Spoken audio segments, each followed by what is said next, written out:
तो खामनेई के खिलाफ इतना विरोध आ चुका है कि अब आवाम सड़कों पर हर शहर में 31 सूबों में से 30 जल रहे हैं। और मशाद की बात करें, जहां खामनेई खुद है वो अमेरिका की ईरान की कट्टर सोच का एक तरह से प्रतिबिंब माना जाता है, वहां पर भी अब खामनेई के खिलाफ विरोध हो रहा है, सब कुछ जल रहा है। और सोच के देखिए कि ये कैसा सुप्रीम लीडर है कि अपनी ही आवाम को गोलियों से भून रहा है। रॉबिन सचदेव जी।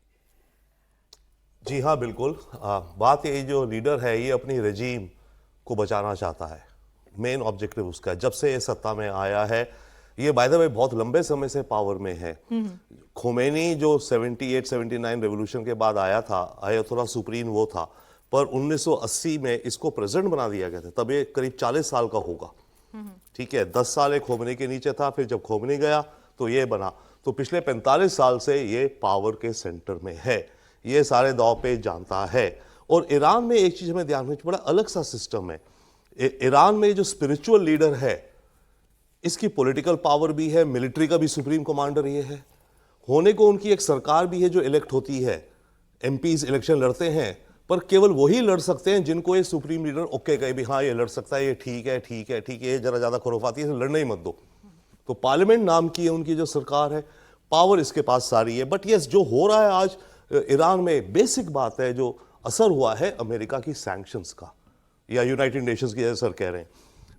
अमेरिका जब सैंक्शन लगाता है किसी देश पे, वो इसी ऑब्जेक्टिव से लगाता है कि इस देश की इकोनॉमी का भट्टा बैठे, बाहर से ट्रेड एक्सपोर्ट इंपोर्ट कम हो, देश के अंदर महंगाई बढ़े, देश के अंदर लोग डिससेटिस्फाइड हो, और देश के अंदर लोग फिर अपनी रेजिम को उखाड़ फेंके।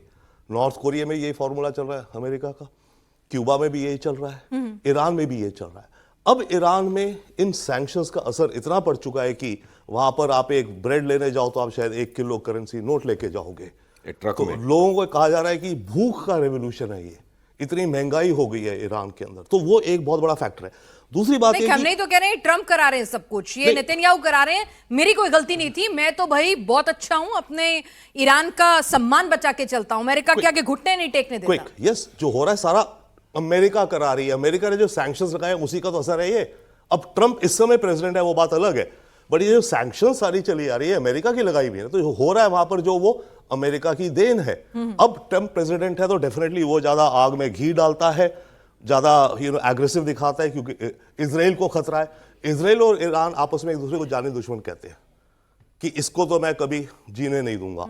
तो इजराइल अमेरिका को पुश करता है कि तुम ईरान के खिलाफ कुछ एक्शन लो, कुछ इजराइल लेता है। तो ये दोनों मिले जुले ईरान के खिलाफ एक्शन लेने पे लगे हुए हैं, अलग अलग रूप से, प्रोपेगेंडा से भी। इनके एजेंट्स अनसाइड है ईरान में, इन्होंने खरीद लिया वहां पे लोगों को।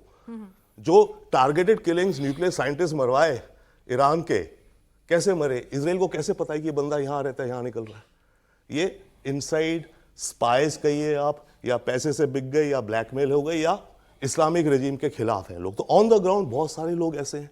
और लास्ट क्विक पॉइंट, इनका कर्डिश रीजन है, बलूचिस्तान है, वहां पे इंसर्जेंसी है, तो एक कॉकटेल बन गया। तो यानी कि इस टाइम ईरान जो है बहुत ही, जिसे कहते हैं, जैसे डाली स्थिति उसकी हुई है, और अमेरिका इसका पूरा फायदा उठाना चाहता है, इजराइल इसका पूरा फायदा उठाना चाहता है। लेकिन भाटिया साहब, खामनेई की सत्ता पलटना, तख्ता पलट करना, क्या ट्रंप के लिए इतना आसान होगा? क्योंकि 12 दिन के युद्ध के बाद, ये दावा करने के बाद कि हमारे बॉम्बर्स ने आपके न्यूक्लियर स्टेशन तक मतलब नुकसान पहुंचाया, बातचीत करने वाला भी ट्रंप ही था, तभी तख्ता पलट कर देते। किसने रोका था? अगर आप में इतनी ताकत है, कुव्वत है, या वाकई में खामनेई का मुकाबला करने की ताकत रखता है अमेरिका? पहली बात, अमेरिका के पास 11 यूनिफाइड कम्बैट कमांड्स हैं। उस 11 यूनिफाइड कम्बैट कमांड्स में 7 तो ज्योग्राफिकल हैं, जिसमें कि एक जो सेंट्रल कमांड है वो मिडिल ईस्ट को देखती है। इसका हेडक्वार्टर है फ्लोरिडा में, टैंपा में, बट एक एडवांस हेडक्वार्टर कतर में है।